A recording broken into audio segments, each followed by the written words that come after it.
अच्छे स्वास्थ्य के लिए अच्छी नींद क्यों जरूरी है? अच्छे स्वास्थ्य के लिए अच्छी नींद, जो आराम आपको चाहिए, उसे करें। भागदौड़ से भरी आधुनिक जीवन शैली मुश्किल से ही कभी-कभी आपको रुकने और आराम करने का समय देती है। इससे नियमित रूप से रात की अच्छी नींद लेना एक सपने जैसा लग सकता है। लेकिन अच्छे स्वास्थ्य के लिए नींद उतनी ही आवश्यक है, जितना कि आहार और व्यायाम।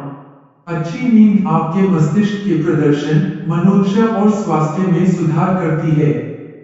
नियमित रूप से पर्याप्त गुणवत्ता वाली नींद न लेने से कई बीमारियों और विकारों का खतरा बढ़ जाता है, जिनमें हृदय रोग और स्ट्रोक से लेकर मोटापा और मनोभ्रंश, डिमेंशिया तक शामिल हैं। NIH न्यूज इन हेल्थ के अप्रैल 2021 के मासिक न्यूज़लेटर में प्रकाशित एक समाचार के मुताबिक NIH में नींद विशेषज्ञ डॉक्टर मारिश्का ब्राउन का कहना है कि अच्छी नींद के लिए बिस्तर में बिताए गए घंटों के अलावा और भी बहुत कुछ महत्वपूर्ण है। वह बताती हैं, स्वस्थ नींद में 3 प्रमुख चीजें शामिल हैं। एक तो यह है कि आप कितनी नींद लेते हैं। दूसरी नींद की गुणवत्ता है कि आपको निर्बाध और ताजा नींद मिलती है। अंतिम एक सतत नींद कार्यक्रम है। वे लोग जो नाइट शिफ्ट में काम करते हैं या उनका शेड्यूल अनियमित है, उनके लिए गुणवत्तापूर्ण नींद लेना अतिरिक्त चुनौतीपूर्ण हो सकता है। और अत्यधिक तनाव का समय, वर्तमान महामारी की तरह, हमारी सामान्य नींद की दिनचर्या को बाधित कर सकता है।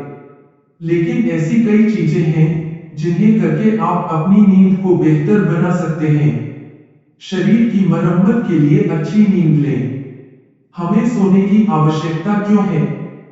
रोचेस्टर विश्वविद्यालय में नींद का अध्ययन करने वाले डॉक्टर मैकेन नेग्रगार्ड कहती हैं, लोग अक्सर सोचते हैं कि नींद सिर्फ डाउन टाइम है, जब थके हुए मस्तिष्क को आराम मिलता है। वह कहती हैं, लेकिन यह गलत है। जब आप सोते हैं, तो आपका दिमाग काम कर रहा होता है। उदाहरण के लिए, नींद आपके मस्तिष्क को सीखने, याद रखने और सृजन करने के लिए तैयार करने में मदद करती है। सोते समय मस्तिष्क गुर्दे की तरह काम करता है। नेग्रगार्ड और उनके सहयोगियों ने अध्ययन में पाया कि मस्तिष्क में एक जल निकासी प्रणाली होती है, जो नींद के दौरान विषाक्त पदार्थों को बाहर निकाल देती है। वह बताती हैं, जब हम सोते हैं, तो मस्तिष्क पूरी तरह से कार्य बदल देता है। यह लगभग किडनी की तरह बन जाता है, जो सिस्टम से अपशिष्ट को बाहर निकालता है। उनकी टीम ने चूहों में पाया कि जल निकासी प्रणाली अल्जाइमर रोग से जुड़े कुछ प्रोटीन को हटा देती है। नींद के दौरान मस्तिष्क से ये विषाक्त पदार्थ 2 गुनी तेजी से बाहर निकल गए। कोलोराडो विश्वविद्यालय के नींद शोधकर्ता डॉक्टर केनेथ राइट जूनियर कहते हैं, रक्तवाहिकाओं से लेकर प्रतिरक्षा प्रणाली तक हर चीज नींद को मरम्मत के समय के रूप में उपयोग करती है। डॉक्टर केनेथ ने बताया, कुछ मरम्मत प्रक्रियाएं होती हैं, जो शरीर में ज्यादातर या सबसे प्रभावी ढंग से नींद के दौरान होती हैं। यदि आप पर्याप्त नींद नहीं लेते हैं, तो वे प्रक्रियाएं बाधित होने लगती हैं। नींद से जुड़े मिथक और सच्चाई। आपको कितनी नींद की आवश्यकता है, यह उम्र के साथ बदलता रहता है। विशेषज्ञ सलाह देते हैं कि स्कूल जाने वाले बच्चों को रात में कम से कम 9 घंटे और किशोरों को 8 से 10 घंटे के बीच सोना चाहिए। अधिकांश वयस्कों को हर रात कम से कम 7 घंटे या उससे अधिक की नींद की आवश्यकता होती है। नींद को लेकर कई गलतफहमियां हैं। एक तो यह कि उम्र बढ़ने के साथ वयस्कों को कम नींद की जरूरत होती है। लेकिन यह सच नहीं है। वृद्धों को अभी भी नींद की उतनी ही मात्रा की आवश्यकता है। लेकिन जैसे जैसे आपकी उम्र बढ़ती है, नींद की गुणवत्ता खराब हो सकती है। वृद्ध वयस्कों में भी ऐसी दवाएं लेने की अधिक संभावना होती है, जो उनकी नींद में खलल डालती हैं। नींद का एक और मिथक यह है कि आप अपनी छुट्टी के दिनों में नींद पूरी कर सकते हैं। शोधकर्ताओं को पता चल रहा है कि यह काफी हद तक सही मामला नहीं है। ड्रो राइट कहते हैं, यदि आपकी एक रात की नींद खराब हुई और आप झपकी ले लेते हैं या अगली रात अधिक देर तक सोते हैं, तो इससे आपको फायदा हो सकता है। लेकिन यदि आपने एक सप्ताह में बहुत कम नींद ली है, तो सप्ताहांत आपके लिए पर्याप्त नहीं है। यह हेल्दी बिहेवियर नहीं है। राइट और उनकी टीम ने एक हालिया अध्ययन में लगातार कम नींद वाले लोगों पर ध्यान दिया। उन्होंने उनकी तुलना नींद से वंचित लोगों से की, जिन्हें सप्ताहांत में सोने का मौका मिलता है। दोनों समूहों के लोगों का वजन नींद की कमी के कारण बढ़ा। उनके शरीर की रक्त शर्करा के स्तर को नियंत्रित करने की क्षमता भी खराब हो गई। सप्ताहांत की कैचअप नींद ने मदद नहीं की। ब्राउन का कहना है कि दूसरी तरफ अधिक नींद हमेशा बेहतर नहीं होती है। वह बताती है कि वयस्क यदि रात में 9 घंटे से अधिक सो रहे हैं और फिर भी तरोताजा महसूस नहीं करते हैं, तो कुछ अंतर्निहित चिकित्सा समस्या हो सकती है।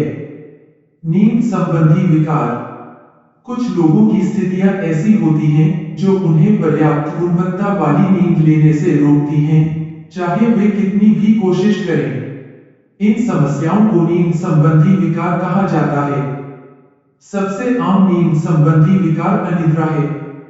ब्राउन कहती हैं, अनिद्रा तब होती है जब आपको बार-बार सोने और या सोते रहने में कठिनाई होती है। सोने का समय और उचित नींद का माहौल होने के बावजूद ऐसा होता है। इससे आपको दिन भर थकान या बेचैनी महसूस हो सकती है। अनिद्रा अल्पकालिक हो सकती है, जिसमें लोगों को कुछ हफ्तों या कुछ महीनों तक सोने के लिए संघर्ष करना पड़ता है। ब्राउन कहती हैं, महामारी के दौरान बहुत सारे लोग इसका अनुभव कर रहे हैं। उनके मुताबिक दीर्घकालिक अनिद्रा 3 महीने या उससे अधिक समय तक रहती है। स्लीप एपनिया एक और आम नींद विकार है। स्लीप एपनिया में नींद के दौरान ऊपरी वायुमार्ग अवरुद्ध हो जाता है। इससे हवा का प्रवाह कम या बंद हो जाता है, जिससे लोग रात में जाग जाते हैं। स्थिति खतरनाक हो सकती है। यदि इसका इलाज नहीं किया गया तो यह अन्य स्वास्थ्य समस्याओं का कारण बन सकता है। यदि आपको नियमित रूप से नींद आने में समस्या होती है, तो अपने चिकित्सक से बात करें। हो सकता है कि वे कई हफ्तों तक आपकी नींद पर नजर रखने के लिए एक नींद डायरी रखने को कहें। वे नींद का अध्ययन सहित अन्य परीक्षण भी कर सकते हैं, जो नींद संबंधी विकारों की तलाश करते हैं। बेहतर नींद कैसे लें? कई सामान्य नींद संबंधी विकारों के लिए उपचार उपलब्ध हैं। संज्ञानात्मक व्यवहार थेरेपी अनिद्रा से पीड़ित कई लोगों को बेहतर नींद पाने में मदद कर सकती है। दवाएं भी कुछ लोगों की मदद कर सकती हैं। स्लीप एपनिया से पीड़ित कई लोगों को सीपीएपी मशीन नामक उपकरण का उपयोग करने से लाभ होता है। ये मशीनें वायुमार्ग को खुला रखती हैं, ताकि आप सांस ले सकें। अन्य उपचारों में विशेष माउथगार्ड और जीवन शैली में बदलाव शामिल हो सकते हैं।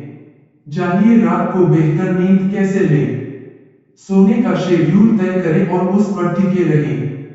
हर दिन एक ही समय पर बिस्तर पर जाएं और जागें, यहाँ तक कि सप्ताहांत पर भी। प्रतिदिन कुछ व्यायाम करें, लेकिन सोने के समय के करीब नहीं। घर से बाहर निकलें। हर दिन कम से कम 30 मिनट के लिए प्राकृतिक धूप लेने की कोशिश करें। निकोटीन और कैफीन से बचें। दोनों उत्तेजक हैं जो आपको जगाए रखते हैं। कैफीन को पूरी तरह खत्म होने में 6 से 8 घंटे लग सकते हैं। दोपहर के बाद झपकी न लें और उन्हें छोटा रखें। सोने से पहले शराब और अधिक भोजन करने से परहेज करें। दोनों गहरी व आरामदेह नींद को रोक सकते हैं। सोने से पहले इलेक्ट्रॉनिक्स का प्रयोग सीमित रखें। इसके बजाय कोई किताब पढ़ने, सुखदायक संगीत सुनने या कोई अन्य आरामदायक गतिविधि करने का प्रयास करें। सोने के लिए अच्छा माहौल बनाएं। यदि संभव हो तो तापमान ठंडा रखें। ध्वनि और प्रकाश विकर्षणों से छुटकारा पाएं। कमरे में अंधेरा कर दें। अपने सेल फोन को शांत करें। जागते हुए बिस्तर पर लेटे न रहें। यदि आप 20 मिनट के बाद भी सो नहीं पाते हैं, तो उठें और कोई आरामदेह गतिविधि करें जब तक कि आपको फिर से नींद न आने लगे। यदि आपके प्रयास से कोई मदद नहीं मिलती तो अपने चिकित्सक से मिलें। वे यह निर्धारित कर सकते हैं कि क्या आपको और परीक्षण की आवश्यकता है। वे आपको तनाव प्रबंधन के नए तरीके सीखने में भी मदद कर सकते हैं। नोट: यह खबर किसी भी परिस्थिति में चिकित्सकीय सलाह नहीं है। यह समाचारों में उपस्थित सूचनाओं के आधार पर जनहित में एक अव्यावसायिक जानकारी मात्र है। किसी भी चिकित्सा सलाह के लिए योग्य व क्वालिफाइड चिकित्सक से संपर्क करें। स्वयं डॉक्टर कतई न बने। जानकारी का स्रोत: NIH न्यूज इन हेल्थ।